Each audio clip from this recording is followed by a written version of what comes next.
Unemployment है, जो farmers sector है, जब फार्मिंग सेक्टर के लोग हैं वो परेशान हैं, शेड्यूल कास्ट, शेड्यूल ट्राइब्स, जो लोग जो गरीब आदमी खास तौर से, कि आप क्या करते हैं आज आपके स्लो डाउन इस कंट्री के बारे में। आज जो हम लोग देख रहे हैं कि सारे आप एक एक करके पीएसयूज को बेचने की बात कर रहे हैं, बेचने का असर क्या हो रहा है, क्यों बेच रहे हैं आप, ये तो शायद रीजन बताना ही पड़ेगा आज फाइनेंस मिनिस्टर साहब को, कि आज आप इन पीएसयूज को एक के बाद एक सारे पीएसयूज जो इतनी मुश्किलों से बने थे और जो पब्लिक सेक्टर है जहां पर कि schedule caste, schedule tribes, backward class, इन सब के रिजर्वेशन होते हैं, एक फिक्स्ड एम्प्लॉयमेंट का एक सोर्स होता है, उसको आप आज खत्म कर रहे हैं।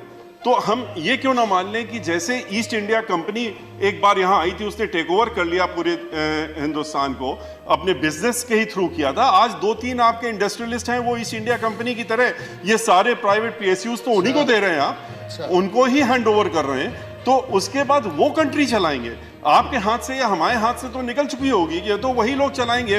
वो चाहेंगे तो हवाई जहाज चलेगा, वो चाहेंगे तो शिपिंग कॉर्पोरेशन चलेगा, वो चाहेंगे तो तेल मिलेगा, वो चाहेंगे तो एग्रीकल्चर चलेगा, वो डिसाइड करेंगे। आप नहीं डिसाइड करेंगे, ना हम लोग डिसाइड करेंगे। तो ऐसी ग्रेव सिचुएशन पे आज इस देश को हम लोग लाने के लिए आज आ गए हैं, तो इसके लिए कुछ सोचना पड़े, गंभीरता से आपको सबके साथ चर्चा करके इससे निकलने का तरीका सोचना चाहिए, ना कि हम अपनी प्रॉपर्टी बेच करके आज आपके पास जो कर्जा आपके ऊपर चढ़ता जा रहा है उसको अदा करने की बात करें।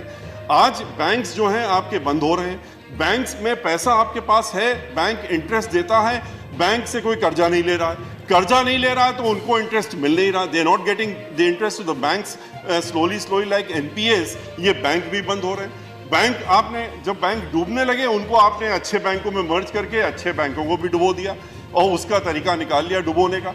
तो the issue is why this unemployment, why this, आप कहते हैं कि इंडस्ट्रियल ग्रोथ नहीं हो रहा, इंडस्ट्रियल ग्रोथ बढ़ाने की कोशिश कर रहे हैं। इंडस्ट्री का ग्रोथ कहाँ से होगा जब कंज्यूमर नहीं है?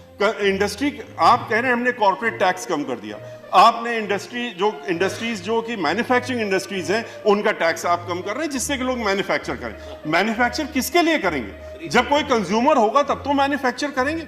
आज सारी industries one by one they have got closed, बंद होती जा रही, जितनी मैन्युफैक्चरिंग इंडस्ट्रीज है बंद होती जा रही। पावर सेक्टर की सिचुएशन ये थी कि हमेशा हम लोग पास पावर कम होता था, प्रोडक्शन हम लोग जितना करते थे बढ़ाते आते थे, इस कंट्री में बराबर बढ़ रहा था, ग्रोथ हो रही थी पावर प्रोडक्शन की, लेकिन फिर भी शॉर्ट पड़ती थी। क्यों?